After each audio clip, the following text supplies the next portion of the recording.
সুপ্রিয় দর্শক, আসসালামু আলাইকুম। সবাইকে স্বাগত জানাচ্ছি আজকের গুরুত্বপূর্ণ সংবাদে। প্রথমে জানিয়ে দিচ্ছি সংবাদ শিরোনাম, পরে বিস্তারিত। আসেন বিষয়টা আগে বিজ্ঞান দিয়ে বোঝার চেষ্টা করি। শক্তির একটা সূত্র আছে। শক্তি বোঝেন তো, এই যে বিদ্যুৎ, এটা একটা শক্তি। তো পৃথিবীতে এরকম অনেক শক্তি আছে। শক্তির কখনো ক্ষয় হয় না, এটা এক রূপ থেকে আরেক রূপে পরিবর্তিত হয়। যেমন ধরেন বিদ্যুৎ দিয়ে বোঝাই, যেই বিদ্যুৎ আমরা দেখি, আপনি কি বিদ্যুৎ সরাসরি দেখেন? বিদ্যুৎ একটা শক্তি, এটা যখন সিলিং ফ্যানের মধ্যে ঢুকে ফ্যানটা তখন ঘুরে, এটা বাতাস উৎপন্ন করে। তার মানে বিদ্যুৎ ফ্যানে আইসা এটা ঘুরে বাতাস দিচ্ছে, একটা পরিবর্তিত রূপে চলে আসতেছে। অথবা ধরেন এই যে লাইট, এটার মধ্যে বিদ্যুৎ ঢোকার পরে এটা কি করে জ্বলা ওঠে, তাই না? আমরা সুইচ ইউজ করি। তার মানে শক্তি এক রূপ থেকে অন্য রূপে পরিবর্তিত হয়, এটার কোনো ক্ষয় নাই। নিউটনের তৃতীয় সূত্র, যেটা যারা বিজ্ঞান নিয়ে পড়াশোনা করছেন ব্যাকগ্রাউন্ডে তারা জানেন, যদি কোনো কেন্দ্রে, মানে কোনো একটা নির্দিষ্ট কেন্দ্রে থাকে না, কেন্দ্র মানে সেন্টার, অতিরিক্ত শক্তি সঞ্চয় হয়, তাহলে তারা একে অন্যের সাথে লড়াই করা শুরু করে, কারণ কাম নাই। এখন এই কথাগুলো কেন বললাম যে শেখ হাসিনার প্ল্যান বি সফল হচ্ছে কেন? আওয়ামী লীগ একটা শক্তি, এখন এটা হিডেন শক্তি হিসেবে আছে। সারা বাংলাদেশে বিএনপির যে মনোনয়ন ইস্যুকে কেন্দ্র করে ক্ষোভ, তারপর হচ্ছে যে পছন্দের নেতারা মনোনয়ন পান নাই, তো একটা শক্তি আরেকটা শক্তির বিরুদ্ধে লড়াই করছে। এখন পর্যন্ত লড়াইটা দলের সিদ্ধান্তের অপেক্ষায় আছে। সারা বাংলাদেশের বিভিন্ন জায়গায় মারামারি হচ্ছে, মানে শক্তি প্রদর্শনের খেলা চলছে। এখন এই যে এখন যে শক্তিটা, ধরেন বিএনপি তো একটা শক্তি ছিল, এখন এটা একটা হচ্ছে মনোনয়ন প্রাপ্ত, মনোনয়ন অপ্রাপ্ত, দুইটা শক্তিতে পরিণত হয়ে গেছে।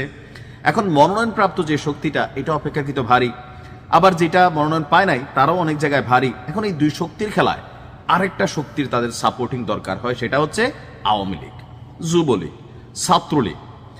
অতীতে আওয়ামী লীগ যখন সেন্টারের মধ্যে ছিল, তখন অতিরিক্ত শক্তি হিসাবে এখানে হাইব্রিড, নন হাইব্রিড, বা ধরেন এক একজন এক এক রূপে, জামাত থেকে শুরু করে অনেকেই এখানে কানেক্টেড হয়ে গেছিলেন। পরবর্তী সময়ে শক্তিগুলো আবার বিচ্ছিন্ন হয়েছে।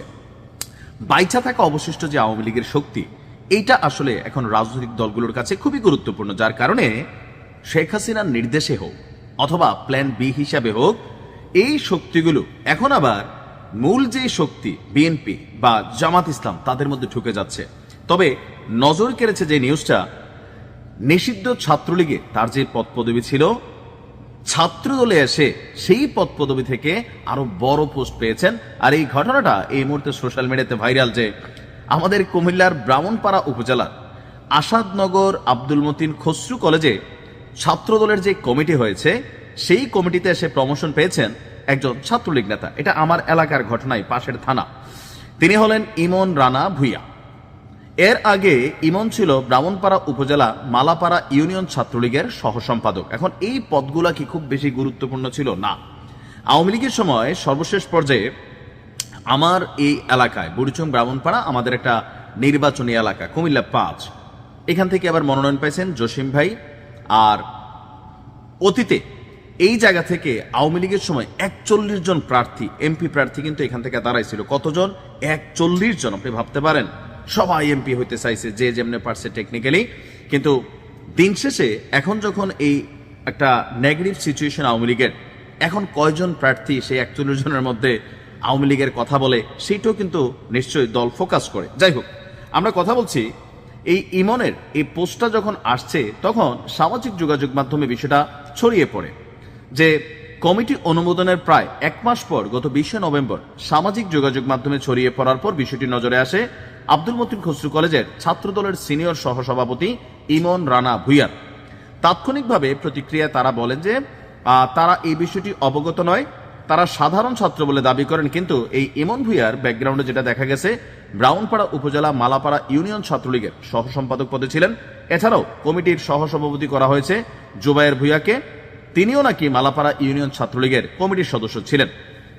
এই দৃশ্যপটটা আসলে এক জায়গা না, তবে যার বিরুদ্ধে অভিযোগ, তো তিনি তার পোস্টে বলছেন যে আমি কোনো রাজনীতির মধ্যে জড়িত না, আমার জীবনেও কোনো দলের কাজ করিনি, আমার বংশেও রাজনীতি করে না, কে বা কারা আমার নাম ছাত্রদলের কমিটিতে দিয়েছে তাও আমি জানি না, আর আমি তার তীব্র নিন্দা জানাচ্ছি, আমি এই কমিটি থেকে অব্যাহত চাই। আর এটা হচ্ছে কে বলছে? এই বক্তব্যটা হচ্ছে ছাত্রদলের সিনিয়র যুগ্ম সাধারণ সম্পাদক যাকে করা হয়েছে সৌরভ ভূঁইয়া। আর ইমন রানার বক্তব্য হচ্ছে যে তার বক্তব্য এ বিষয়ে আমি কিছুই জানি না, আমার নাম এর আগেও ছাত্রলীগের কমিটিতে দিয়েছিল, এটাও আমি গতকালকে দেখেছি, আমি কোনো রাজনীতির সাথে জড়িত না। অর্থাৎ বিষয়টা হয়ে গেছে যার বিয়া তার খবর নাই, পাড়াপড়শির ঘুম নাই। এখন কমিটি করতে গেলে অনেকগুলা মানে ক্রাইটেরিয়া আছে, আপনাকে ফিল আপ করতে হবে। একটা কমিটির পূর্ণাঙ্গ একটা মেম্বার লিস্ট আপনার লাগবে। এখন সেইখানে কি মন গড়া দিয়ে দিচ্ছে নাকি বিষয়গুলো প্রকাশের পর এরকম হচ্ছে? তবে আমরা যতদূর জানি, জামাত ইসলাম যখন রাজনৈতিকভাবে নিষিদ্ধ হয়ে গেল, তাদের কর্মীরা বিভিন্ন দলের সাথে, বিশেষ করে আওয়ামী লীগ, ছাত্রলীগ, যুবলীগের মধ্যে তারা টেকনিক্যালি ঢুকে গেছে, ভালো ভালো পদ পদবিতে তারা বসে গেছে। একটা পর্যায়ে এসে যখন আন্দোলন হলো, তখন তারা ভেতর থেকে তাদের মতো করে রিয়েকশন দিছে, আর অ্যাজ এ ইফেক্ট 5ই আগস্ট।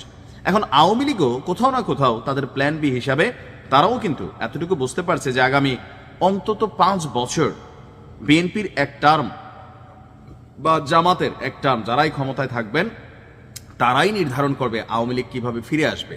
এটা কিন্তু বাস্তবতা। বাংলাদেশ বড় ভিন্ন রকম। আমরা এখানে ক্ষমতার কাছাকাছি আসলে আমরা সব ভুলে যাই। ধরেন আমার কাছে যতটুকু পাওয়ার আছে, এই যে একজনকে মাইর দিয়ে ফেলবো, একটা মামলা দিয়ে ফেলবো, একটা মার্ডার কেস দিয়ে ফাঁসাই দিব, অথবা সারা বছর যে দলের জন্য যে ছেলেটা খাটছে উইরা এসে জুইরা বসা একজন, সে হচ্ছে সেই দলের জন্য নিবেদিত প্রাণ যারা, তাদেরকে মানে মেইন প্ল্যাটফর্ম থেকে সরাই দিচ্ছে। দিন শেষে সবকিছুর পিছনে ক্ষমতা। রাজনীতি মানে কৌশলের খেলা, রাজনীতি মানে কুটচালের খেলা, রাজনীতি মানে জনগণের জন্য ছিল, কিন্তু এখন অনেক জায়গায় বিষয়গুলা ডিফারেন্ট হয়েছে। তবে এই ক্ষেত্রে আওয়ামী লীগও তাদের রাজনৈতিক শক্তিকে টিকিয়ে রাখার জন্য বা মাঠ পর্যায়ে, শুধুমাত্র এটা কুমিল্লা 5-এর দৃশ্যপট না, সারা বাংলাদেশে এটা এখন কমন, মনোনয়ন ইস্যুকে কেন্দ্র করে লোকালি দল ভারী করার জন্য অনেক আওয়ামী লীগ, যুবলীগ, ছাত্রলীগ কিন্তু কমিটিগুলোতে ঢুকছে। তো ঢুকতে পারে না, বিষয়টা হচ্ছে কি এরকম না, পারে। কেন পারে? সার্জিস তো একসময় ছাত্রলীগ ছিল, হাসনাদ একসময় ছাত্রলীগ ছিল। এমনকি আপনি দেখেন বহুত জায়গায় এখন বিএনপির যে প্রোগ্রাম হয়, জয় বাংলা